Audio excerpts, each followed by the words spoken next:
It is growing. It's been a little weak in some ways. So in some domains, there's a lot of options, but if you need a sensor, you need sensors, there's lots and lots of options. But for something like a touch panel, it's pretty slim. Additionally, kind of, the message of having a single form factor has been diluted, I guess, somewhat as we kind of keep on spinning out new variants of the boards. And this, to some extent, has, there's needs in the community that we need to address that, not every SoC has the same footprint, and the needs of different groups are going to be different, so it makes sense, but it kind of dilutes that message of kind of having just a standard board form factor. Additionally, we've got kind of the standards lagging on modern interfaces. We do have a couple boards that have USB-C, but they're still kind of just using the micro USB slot on the board standard. So we don't really see them using it for power display. Additionally, the M2 PCIe, there's a number of boards that have started supporting that, but there's nothing in the standard to say how, and so they kind of squeeze it in somewhere on the board, which means that maybe the cards hang off in weird angles in order to make it useful. So it's not really great. And the standard doesn't even have something for analog audio, like a headphone jack that's in there. And oh wait, we're talking about modern interfaces, right? So that's deprecated. There's a dongle for that. This is another reason why we need USB-C. And so overall, the 96 boards is a hardware standard and not really a software standard. Now, Manny's working to address this at the moment, but historically, this means that there's no consistency board to board on what you're going to get. You may get Android, you may get a really old Android, you may get Debian. It depends. You may not. You may get a new kernel or an old kernel. It really just depends. And kind of making this more complicated is the fact that the vendors who produce the boards, they may have all the right intentions. They want to do the right things, get the board upstream, but they may not be the vendors who make the SoC. So they may not have access to the actual documentation. They may only get the BSP that comes with the SoC. And so there's limitations to what the board producers can actually do. And so because of this, the upstream efforts really are just hit and miss. It depends board to board what you're going to get. Of course, probably for everyone in this room, these issues aren't new. We've always had a lot of internal criticism over the spec and implementations, including marketing. If you know any of these folks, some of them in the room, they can talk your ear off on this topic. And so this is sort of well-tread stuff that I kind of don't want to get into because, it's, yeah. Well, yeah. These are issues that are not, I guess, new or, I guess they've been discussed at length already. So I'm not really going to talk about that. I'm going to try to talk a little bit about some of the misalignment that we've seen between 96 boards and some of the Linaro groups. And this comes out of my experience with the Linaro consumer group, but I do suspect that some of these issues are shared. So history with the Linaro consumer group. So around September of 2015, we started working with HiSilicon and Google to get HiKey and AOSP. Now this started about 6 months after the HiKey board was announced. And so during this time, it was really an intense effort of collaboration across a bunch of Linaro teams. We had HiSilicon and the landing team working to get code upstream. The Linaro consumer group, which was then called the Linaro mobile group, was working with Google to get code into AOSP. We also had the QA teams doing lots of validation and really wide usage of the HiKey board across Linaro. So a lot of people were shaking out issues, figuring stuff out. And so in March of 2016 here in Bangkok last time around, we announced it, and it was really, I don't know, for me it was kind of a great moment because it was just this aspect of seeing kind of what Linaro can do if everybody's kind of working together in a very short period of time. Now, the upstreaming effort for that board continued and ended up taking about 2 years. And then, unfortunately, shortly thereafter, the hardware availability ended. And realistically, even before that, it had gotten kind of spotty. Now, 6 months after we announced the HiKey and AOSP, we started working with HiSilicon on getting the HiKey960 into AOSP. Now this was different because with the original HiKey board, it had been out for 6 months before we even started working on it. And in this case, we were doing kind of parallel board bring up with the AOSP integration. And so we were getting to deal with all of the difficulties of early hardware bring up. And so 6 months later, we got it announced, but it was a bit of a rougher ride to get there. And part of the issue here was that at that time, there was a lot of kind of competition for, usage. And so there's a lot of other people in Linaro who are working on different boards. And so there wasn't the same level of collaboration and kind of common work that was done previously with the original high key. And not only was Linaro's efforts kind of spread a little more thinly, but the vendors actually increased their hardware base. And so, in March of 2018, which is less than a year after the high key 960 was announced, the high key 970 came out. And so for comparison, the original high key was out for 2 years before we had the high key 960. And so just by having more things to work on and do, the efforts to upstream the high key 960 slowed down. Now, halfway through last year, HiSilicon did come back and refocus on their efforts on upstreaming the high key 960, and they're making good progress. So I do want to thank Dr. Su and the HiSilicon developers for working on that. So I think it's really important.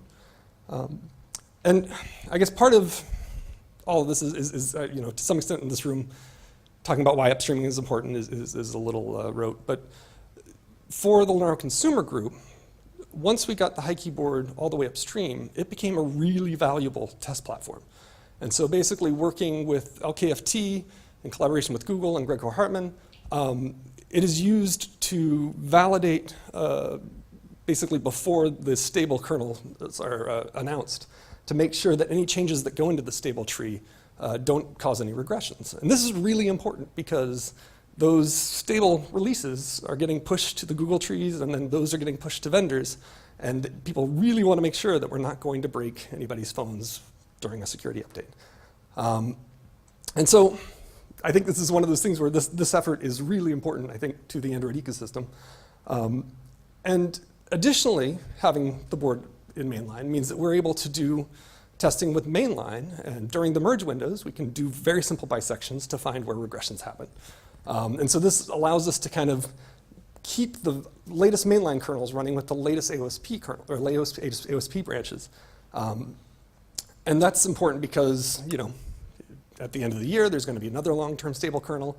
And if at that point we've already identified and kind of resolved any issues that have come up, it makes it a lot easier to move forward and get a new Android kernel and get vendors starting to move onto those newer kernels sooner. And this is kind of what gets to the crux of the issue, is that the Linaro consumer group really is supposed to be doing this work with the mainline kernel community and the AOSP ecosystem, and trying to find kind of where that intersects and improve things as best we can there. And in order to do that, we need some sort of platform to do development on, and the 96 boards should be ideal for this. But the problem is that we're spending a lot of time doing board support and upstreaming for specific vendor hardware. And so far in our experience, the fully upstreaming the device takes about 2 years, and device lifetimes are often fairly short. And so we're kind of on this constant treadmill of trying to get a platform up so that we have something that we can use to do the work we're supposed to do, and then having to jump into another platform and start doing the same bring up over and over and over. And so this is kind of where I've got some thoughts on how we can improve. So, considering other successful boards that are out there, the Raspberry Pi, since 2012, there's only really been 3 SoCs. And if you want, you can still go to the webpage now and buy a variant of the original one. And on the BeagleBone, for the last 8 years, it's really just been 1 SoC, and they've changed the form factor every so often. And so these boards are way too underpowered to do really any Android development. But they do have good upstream support, and they have very long manufacturing lifetimes. So for folks who are doing a project, these are kind of an easy go-to device. I think it's a fair critique to this would be saying, I've got it backwards, and the fact that these have been hugely successful boards allows them to be having these long manufacturing lifetimes, and that allows kind of the investment of the upstream support, and that's true to some extent. But I do think there's a virtuous circle once you have, upstream support and you have kind of a commitment for manufacturing that makes it a lot easier for developers who are out there trying to pick a board for a project to go with these. So what I want to propose is that we're trying to find a way to improve Linaro's focus.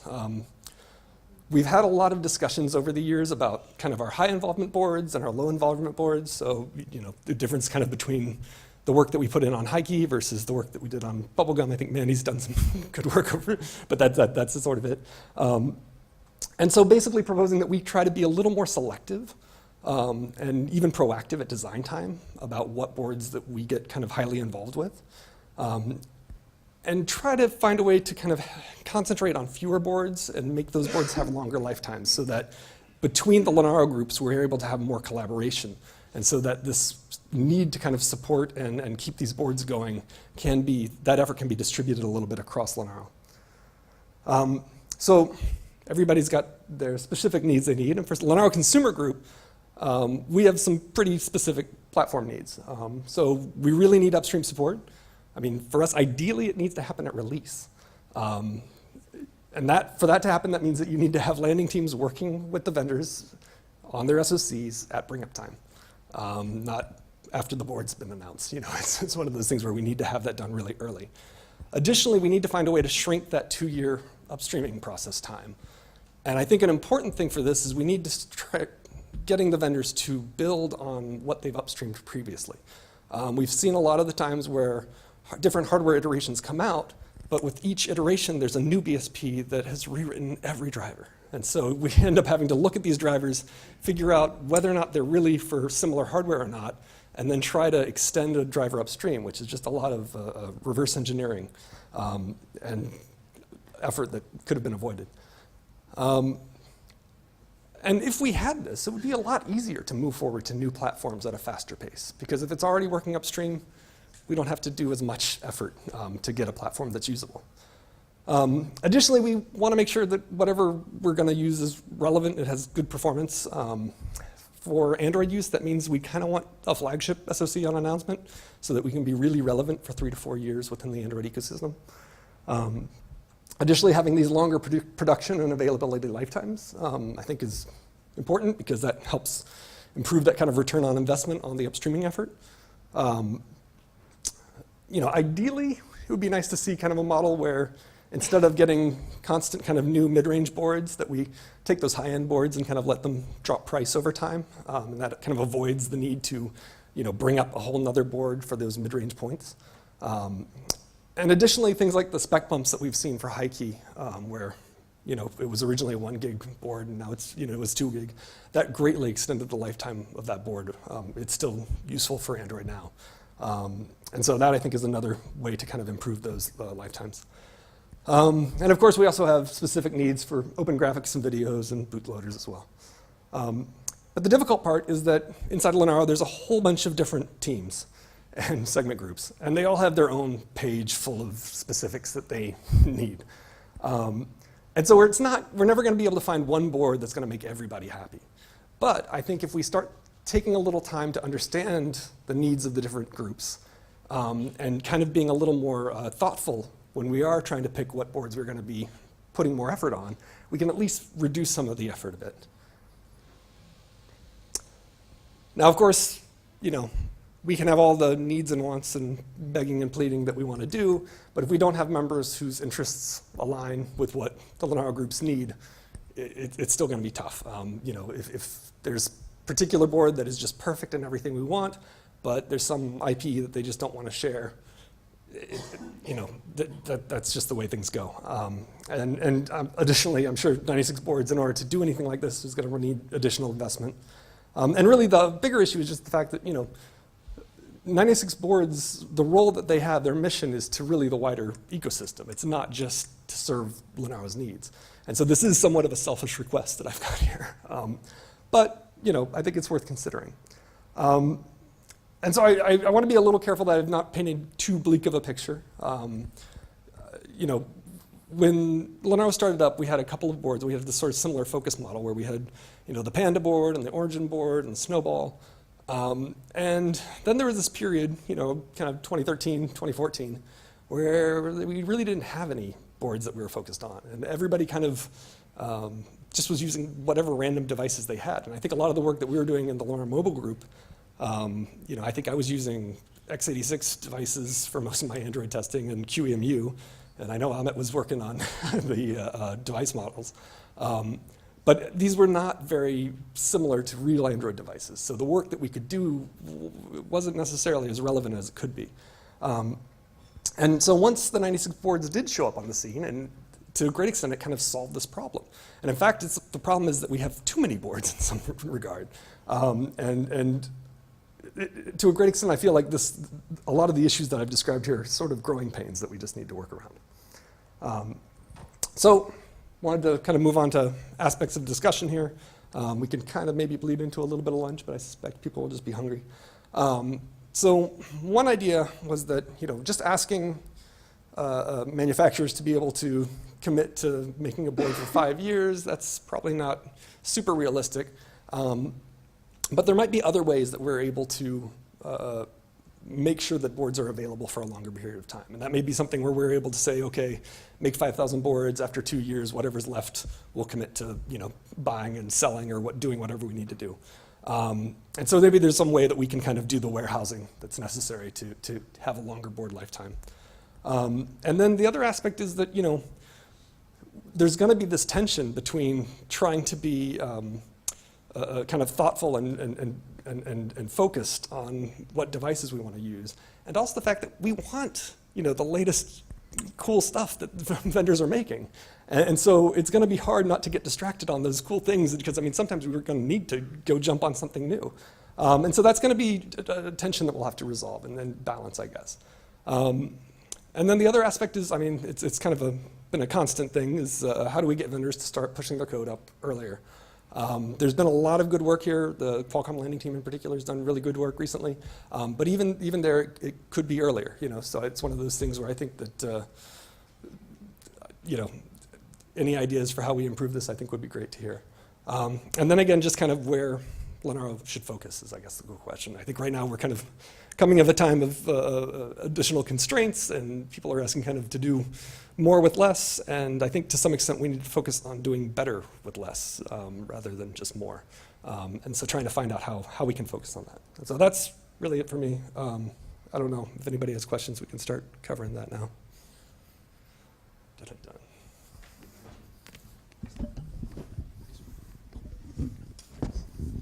So a lot of this seems to be more on the consumer edition of the 96 boards, right? The problems that you mentioned. It is mostly from the consumer group experience that I have, yes. So do you have any sort of feedback for the IoT edition of the boards? Or do you know of any problems in that area that need attention? I personally don't. I don't know if anyone else can speak to that as far as issues around IoT.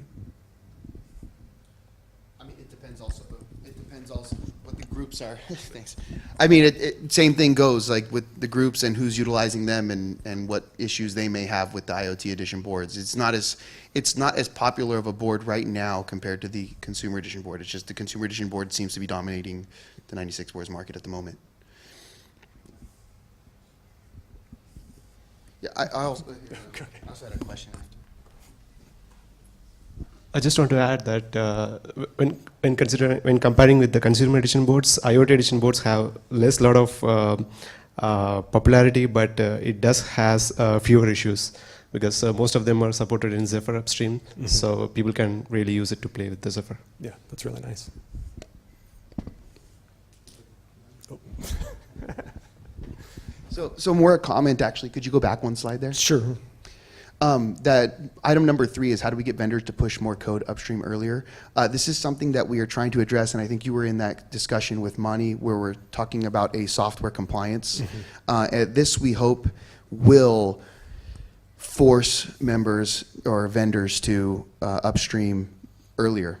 And not only that, we'll also encourage 96 boards and encourage our vendors to make sure that they continue their effort forward through the compliance process. By applying this software compliance need or requirement to new boards, the partners are forced to basically do this. And I think something was brought up, you brought this up, was that you don't need to focus necessarily the day your compliance kicks in, let's start upstreaming. Like, you should be upstreaming years beforehand or a year beforehand, not just the moment that your compliance kicks in. Right, yeah. Yeah. And a lot of the compliance stuff, I've been on some of the discussions about the planning, and my view of it is definitely to be a lot more aggressive, and I understand that the needs of, the compliance has to be flexible initially, because, it's already a big jolt to, I'm sure, the vendors. Your comments had brought many discussions within our team. I have. So, John, you mentioned at one of the first slides that you like modern interfaces, etc. 96 board's consumer specification is 2015. So maybe it's a time for new version of specification, which will say that M2 slot goes to bottom side in the middle, for example, and you can put the full size one. Yeah. That we enforce you to do USB-C and micro USB is not allowed anymore. That kind of stuff. Of course, everyone will ignore it because a lot of people treat that 96 board specification, half of this is optional and the rest is not mandatory. Yeah, I mean, I think there's that aspect of, I agree, it should be updated. I'm not involved in that process, so, I think I've provided a little bit of feedback, but I don't know a lot of the details, so I can't speak to that. Yeah. Yeah, I mean, I understand also there is a balance of wanting to be able to have the standards support a wide array of SoCs. And so those SoCs may not be, flagship SoCs that came out this year that have all the support for USB-C and all that sort of thing. There's additional cost that goes in with USB-C often. So it's one of those things where even if we could, we could probably switch it to a USB-C socket that runs USB 2. That's not a big change, but it's one of those things where, I don't know. So that I can't speak to all of that. Yep. Since the suggestion came for a new version of the specification, you had started your presentation out with a look backwards on what the original mission of 96 boards was. And it seemed that the main use case of those 96 boards was not just to have ARM hardware, but ARM hardware specifically for either Linux or Android development. And I found that unfortunately the IoT specification has been doing a slight misservice there to this original idea, in that the situation is now very muddied, in that we have some IoT edition boards that actually do run Linux and just are a smaller form factor, versus some others that only run the Zephyr project. So it might be maybe an opportunity to distinguish, to split up the IoT edition into two different names that are better recognizable. Yeah, I don't know. I mean, the IoT space in general, I feel, can be very muddied in that way, because there are a lot of folks who are trying to scale Linux down. And I think that's a real interesting, space to work on. But there's a lot of folks also who are just going so small that Zephyr or other RTOSs are better. And it's not my space, so I don't really have a lot of insight. Adding there. SDRAM to the design of an IoT edition specification would also be an idea if you could then run Linux on such a microcontroller. Right, but I'm sure on those things the pennies are bigger percentages. So May I yeah, address? please. So addressing spec V2, addressing IoT edition, et cetera, et cetera. So we are discussing, I hope you all know this, right? Like 96 Words doesn't get to make this decision. Like our team doesn't get to make this decision. It's a collaboration between the steering committee, people who are on the steering committee, all of our partners get to make this decision together over a long period of time. However, we do propose, and we have proposed several ways to let's just say expedite the process of the evolution of the spec, which is what we really want to do. In fact, our team really wants to evolve this spec. And so right now we're putting through a vote to the steering committee to get our specifications put on a repository so we can have issue tracking and version control. This will at least allow people to go in, put comments on there, and so that our steering committee can actually take these notes into account. And then when we do push out the next spec, this can all be controlled and pushed out properly. So this is something that we look forward to doing. However, there is a process. You have things that are optional, recommended, highly recommended, and required. And so in the process of moving forward to make sure that all of our partners are taken care of, is that usually you transition from optional to recommended, recommended to highly recommended, and then highly recommended into required. We usually have a session for the spec evolution at Connect. We didn't do one this time, so maybe next time we'll do that. And before then, hopefully we have this all up on a repository so we can take all of this feedback and do it in San Diego. Yeah. The other comment there is that, while having a new spec that addresses some of these issues would be good, part of the value in having the spec is that it doesn't move so much. If we have 3 or 4 specs, then the value of a standard is less and less. Yeah, So it's 4 years since last specification version, so I know, but we can when we talk about update it, those, right? you know, the Raspberry Pi and the BeagleBone, like they are going longer. So it's one of those things where having a long-lived spec is very valuable. So, question on the you know, getting the sales out to the community. What sort of strategies have you guys brainstormed about in terms of selling boards plus mezzanines with solutions or project implications that people could, you know, the Raspberry Pi community or something, they get these boards and then they get tutorials on how to put it in, make it into something. And there's, you know, especially with some of these mezzanines, a voice mezzanine, a sensor mezzanine, whatever. What sort of strategies have you guys talked about for producing kits that the distributors who sell the boards could actually sell bundles, maybe? So I'm probably not the best person to, I think you probably could address this better than I could. So 96 boards is a spec, right? 96 boards, we are just the spec. And so our vendors, you know, I see someone from Avnet here, our distributors, they are the ones who have to look into doing this kind of stuff. However, I will say that, you know, when the community speaks out, when we hear things like what you're saying, it's very good that partners are in the room here listening, and it's very good that, you know, we can portray this messages on forward. I personally would love to see more kits out there, and I personally love to see more, you know, like all-inclusive kits that allow people to, you know, expand on different vertical markets and stuff like that. So that'd be interesting to see. The other thing is just from my personal experience, so not a generalized thing, is that I found that, you know, that aspect I talked about where the mezzanines aren't, you know, easily integrated with a board is a big pain point. And it's one of those things where, you know, for the work with AOSP, we did some work trying to get various mezzanines up and running and supported inside of AOSP. But the ability to have something that is fairly simple without going in and rebuilding the kernel and rebuilding all of Android in order to get it enabled is really difficult right now. And so that's where I think having the DT connectors, you know, implementation is going to be really important to get there. And we just haven't made progress on that. Or I guess there's been some progress. I shouldn't say that. So there's some folks who've worked on connectors. So, but related to that, since we're getting into software and DT, some of the newer boards like BKK19-417 that are using the, you know, Tiana core as a boot firmware, unfortunately are making it rather complicated to use any form of overlays at all. So it means you need to like derive and modify the device tree, and like the only chance you have is either you have to recompile the EDK2 with your custom, you know, chains dropped into there, or you have to take the grub bootloader and then, you know, override the complete DTB with anything that Tiana Core may have modified in there with what you want to do.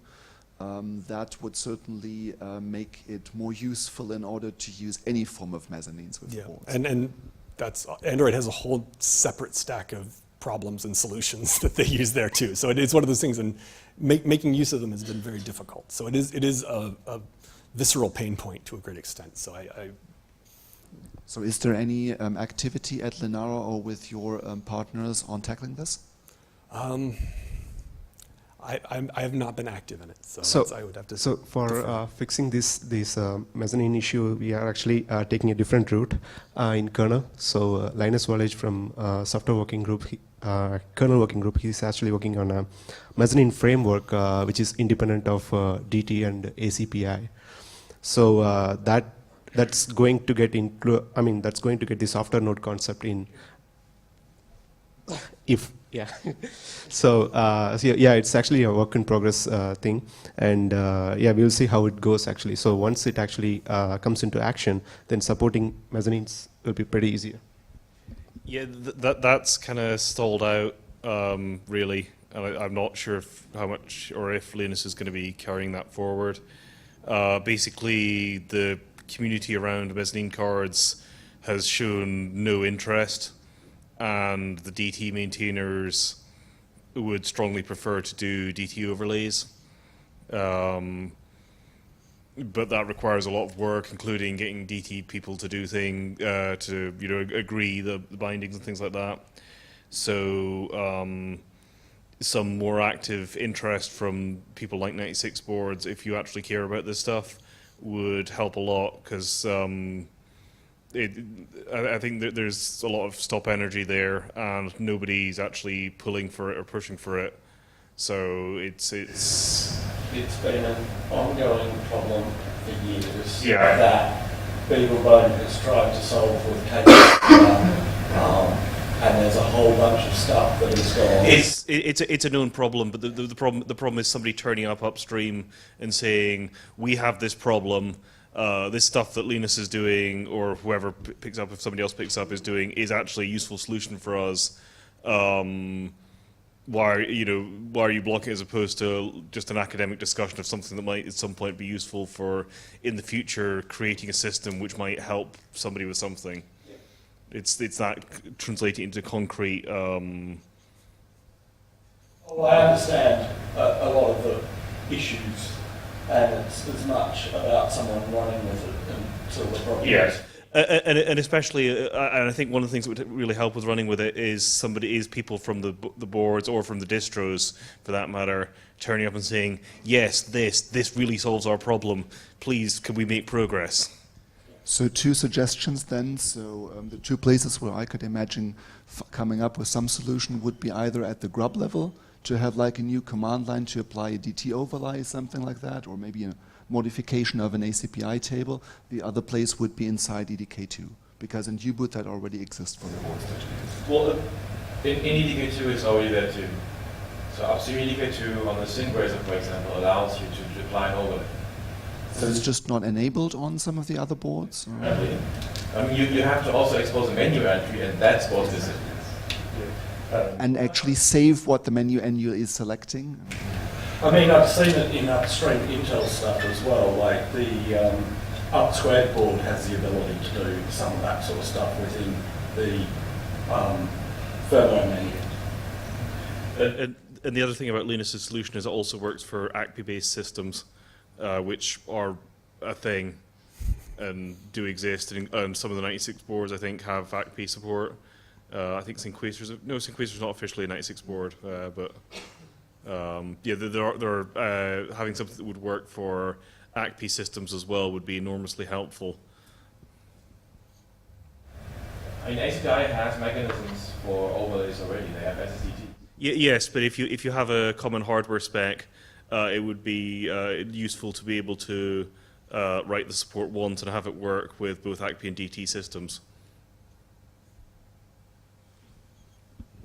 Actually, when I sent a proposal to the Linux kernel mailing list regarding this DT overlay manager, so Frank Rowand actually replied with a wiki link which has a whole list of problems in DT.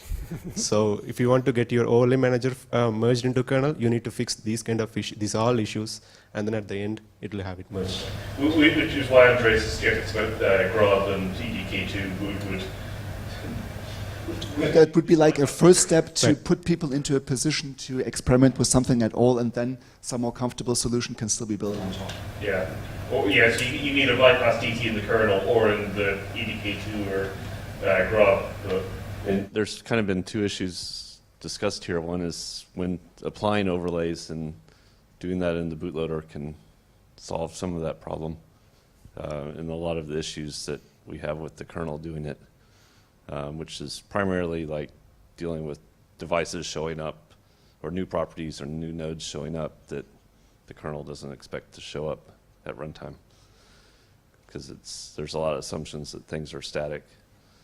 On the connector side, I think the last feedback to Linus was just it's fine keeping it simple and building it up over time, but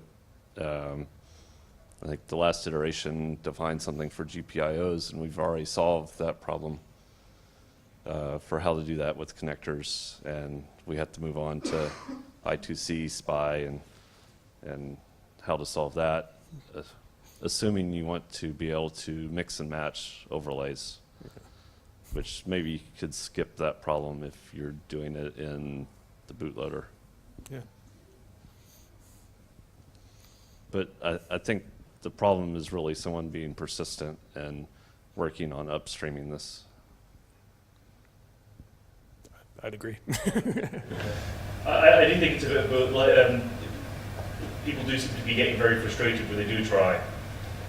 So there doesn't seem to be much enthusiasm for it, I think, which is partly a bandwidth problem on the review side, and partly the people, like Peter said, the people who are doing this in production have just gone away and done their own thing and are ignoring upstream.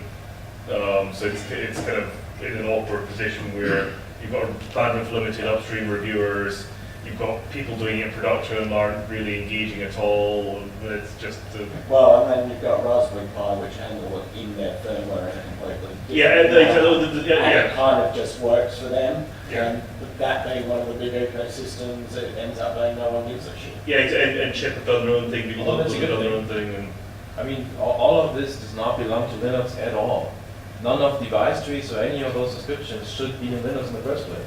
It's all just a completely upside down wrong mechanism, right? I mean, imagine that you replace the ecosystem we have today, where you replace the word Linux with Windows, and everybody would just butcher them, right? Imagine all the ACPI tables would be maintained in Windows source code, and then there would be secret contracts between Windows and ACPI tables, just randomly done behind closed source, which happens on the IoT side, which is why everybody blames them for it. That's exactly why you do not want to have them in Linux in the first place, because you want to have BSDs and all the others run as well. Right? So, also for overlays for all these connectors, electrically you cannot hot plug those connectors. So there is no point in making them runtime. Well, runtime detectable is very important, but runtime doing firmware, right? You don't need to in Linux unplug a mezzanine, replug another mezzanine, and dynamically remove one connector and plug in another connector. All of that is just useless. Exactly. yeah. Also, people do want to use the connector stuff for FPGAs as well, where the hot plug is more practical. All the FPGA stuff gets solved using really different layers, right? They just do their own buses internally then, and then things usually work. But in most cases for the FPGAs, you have about 5 layers in between that then... So at Plumbers, we discussed this with the FPGA folks, and they were going to submit stuff upstream, and 6 months later, we haven't seen anything.